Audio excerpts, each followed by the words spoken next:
ശബരിമല സ്വർണ്ണക്കൊള്ളക്കേസുമായി ബന്ധപ്പെട്ട് ദേവസ്വം ബോർഡ് മുൻ president N Vasu അറസ്റ്റിലായതിനു പിന്നാലെ കെ മുരളീധരൻ എം പി തൊടുത്ത വാക്ശരങ്ങൾ CPM-നെ പൂർണ്ണമായും പ്രതിരോധത്തിലാക്കിയിരിക്കുകയാണ്. കേവലം ഉദ്യോഗസ്ഥരെ മാത്രം പ്രതികളാക്കി രക്ഷപ്പെടാൻ CPM-ന് കഴിയില്ലെന്ന് പ്രഖ്യാപിച്ച മുരളീധരൻ പാർട്ടി നേതാക്കളെ പേരെടുത്ത് പറഞ്ഞാണ് കയ്യടി വാങ്ങിയത്. വാസുവിനെ കിണ്ടി വാസു എന്ന് വിശേഷിപ്പിച്ച അദ്ദേഹം മുൻ ദേവസ്വം മന്ത്രി കടകംപള്ളി സുരേന്ദ്രനെയും വാസുവിനെയും ജയിലിലടയ്ക്കുന്നതുവരെ കോൺഗ്രസ് സമരം തുടരുമെന്ന് വെല്ലുവിളിച്ചു. ഭക്തന്മാരല്ലാത്തവർ ദേവസ്വം ബോർഡ് ഭരിച്ചാൽ കൈയിട്ട് വാരുമെന്നും ദൈവത്തിന്റെ സ്വത്തിൽ കൈവയ്ക്കുന്നവർക്ക് ശിക്ഷ ലഭിക്കുമെന്നും കൂടുതൽ കട്ടുകഴിഞ്ഞാൽ ചിത്തഭ്രമം പ്രാപിക്കുമെന്നും പറഞ്ഞ മുരളീധരൻ മുഖ്യമന്ത്രിയുടെ സമീപകാല പ്രസ്താവനകൾ ഉദ്ധരിച്ച് അദ്ദേഹത്തിന് ചിത്തഭ്രമം ബാധിച്ചോ എന്ന് സംശയമുണ്ടെന്നും പറഞ്ഞു. കൂടാതെ സ്വർണ്ണക്കൊള്ള CPM നേതൃത്വത്തിന്റെ അറിവോടെയാണെന്നും അദ്ദേഹം ആരോപിച്ചു. കോഴിയുടെ ചാറ് മാത്രമേ ഇവർക്ക് കിട്ടുന്നുള്ളൂ, കഷ്ണം പാർട്ടി കൊണ്ടുപോയി എന്ന് നാടൻ ഭാഷയിൽ വിമർശിക്കാനും മറന്നില്ല. മുരളീധരന്റെ തകർപ്പൻ വീഡിയോ കാണാം. ശബരിമലയിലെ ഇന്നത്തെ അവസ്ഥയെക്കുറിച്ച് ഇന്ത്യൻ നാഷണൽ കോൺഗ്രസ് തുടക്കം മുതൽ സ്വീകരിച്ച നയത്തിൻ്റെ രണ്ടാം ഘട്ട സമരപരിപാടികൾക്കാണ് ഇന്ന് തുടക്കം കുറിക്കുന്നത്.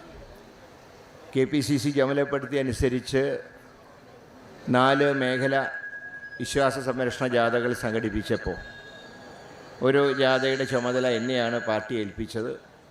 അന്ന് കാര്യങ്ങളൊക്കെ വിശദമായി പൊതുയോഗത്തിൽ പ്രസംഗിച്ചുകൊണ്ട് ഈ കൊടും ചൂടിൽ ദീർഘമായിട്ടൊന്നും സംസാരിക്കുന്നില്ല.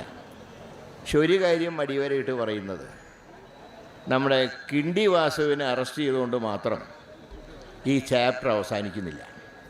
അദ്ദേഹത്തിനെ കിണ്ടി വാസു എന്ന് വിളിക്കാൻ കാരണം കോവിഡ് കാലത്ത് ശബരിമലയിലെ ഈ ഖജനാവിൽ കാശില്ലാത്തപ്പോൾ കിണ്ടി വിറ്റ് വരുമാനം ഉണ്ടാക്കിയെന്നാണ് പറയുന്നത്. അതുകൊണ്ടാണ് അദ്ദേഹം അന്ന് മുതൽക്ക് കിണ്ടി വാസു എന്ന് അറിയപ്പെടുന്നത്.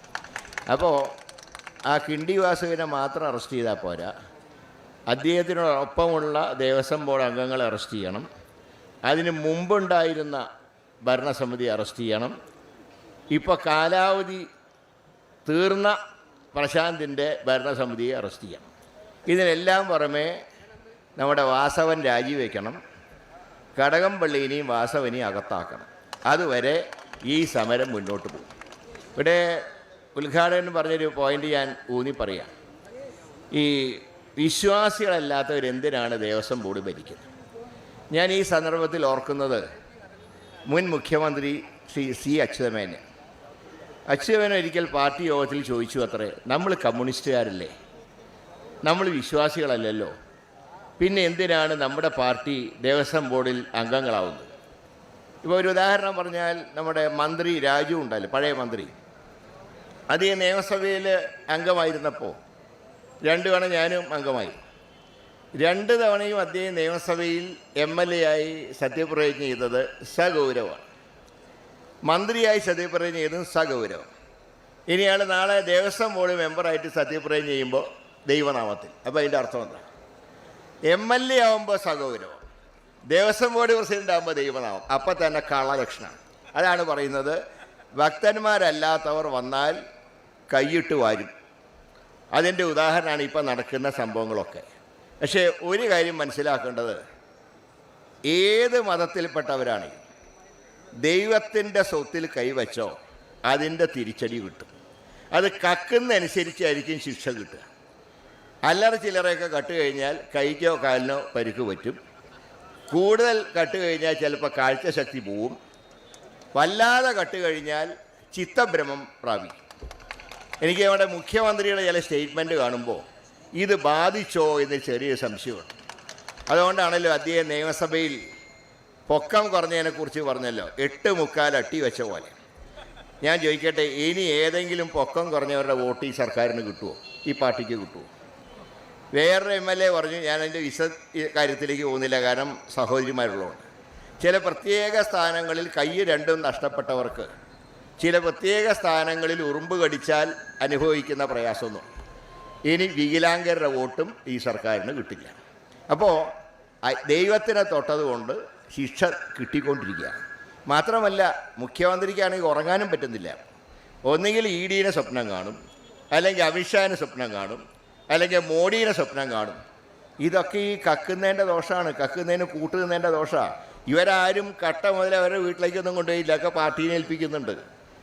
നാടൻ ഭാഷയിൽ പറഞ്ഞാൽ ഈ കോഴിയുടെ ചാറ് മാത്രമേ ഇവർക്ക് കിട്ടുന്നുള്ളൂ, കഷ്ണം പാർട്ടി കൊണ്ടുപോയി. അപ്പോൾ ഇത് പാർട്ടി അറിഞ്ഞിട്ടുള്ള കക്കൽ തന്നെയാണ്. അതുകൊണ്ടാണല്ലോ സ്ഥാനത്ത് അസ്ഥാനത്ത് ഇവരെ ന്യായീകരിക്കാൻ നിൽക്കുന്നത്. പിന്നെ ബി ജെ പിക്കാരൻ സമരം ചെയ്യാത്തതിൻ്റെ അർത്ഥം ഇന്ന് മനസ്സിലായി. ഇന്ന് ഞാൻ ടി വിയിൽ കണ്ടത് കടകംപള്ളിയിലെ ഒരു CPMൻ്റെ പഴയ ബ്ലോക്ക് പഞ്ചായത്ത് പ്രസിഡൻറ്റ് അവരിന്ന് പറഞ്ഞത് കടകംപള്ളി ലോക്കൽ ബോഡി ഇലക്ഷനിലൊക്കെ BJPനെ സഹായിക്കും, അസംബ്ലിയിൽ BJP അദ്ദേഹത്തിനെ സഹായിക്കും. അത് ഇന്ന് ഒരു പാർട്ടി അംഗം മുൻ ബ്ലോക്ക് പഞ്ചായത്ത് പ്രസിഡൻറ്റ് പരസ്യമായി ഇന്ന് സ്റ്റേറ്റ്മെൻ്റ് ഇറക്കിയതാണ്. അതാണ് BJPയും മാർക്സിസ്റ്റ് പാർട്ടിയായിട്ടുള്ള ബന്ധം. ഇങ്ങനെ സംഭവം നടന്നതായിട്ട് തന്നെ ആരും അറിഞ്ഞിട്ടില്ല, BJPക്കാർ അറിഞ്ഞിട്ടില്ല.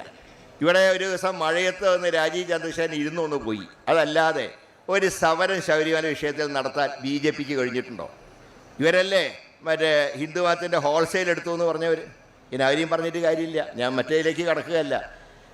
ആറ്റുകാൽ പൊങ്കാലേനെ അധിക്ഷേപിച്ച വ്യക്തിയെയാണല്ലോ മേയറായിട്ട് BJP തിരുവനന്തപുരം നഗരത്തിൽ പ്രൊജക്റ്റ് ചെയ്യുന്നത്. അപ്പോൾ എല്ലാവർക്കും മനസ്സിലായി ഇവരുടെ ഭക്തിയുടെ ആഴെത്രയുണ്ടെന്ന്. അതുകൊണ്ട് ഇത് രണ്ടും കള്ളന്മാരാണ്. കട്ടവരും കള്ളന്മാരാണ്, കടക്കുന്നതിന് കൂട്ടു നിൽക്കുന്നവരും കള്ളന്മാരാണ്. അതുകൊണ്ട് ഇന്ത്യൻ നാഷണൽ കോൺഗ്രസ് ഇക്കാര്യത്തിൽ ശക്തമായി വിശ്വാസികളോടൊപ്പം നിൽക്കും. ഏത് മതത്തിൻ്റെ ആണെങ്കിലും പാർട്ടി വിശ്വാസികളോടൊപ്പം നിൽക്കും. അതാണ് പാർട്ടിയുടെ നയം. അതനുസരിച്ച് തന്നെയാണ് ശബരിമല വിഷയത്തിൽ ഈ രണ്ടാം ഘട്ട സമരത്തിന് പാർട്ടി ഇന്ന് തുടക്കം കുറിക്കുന്നത്.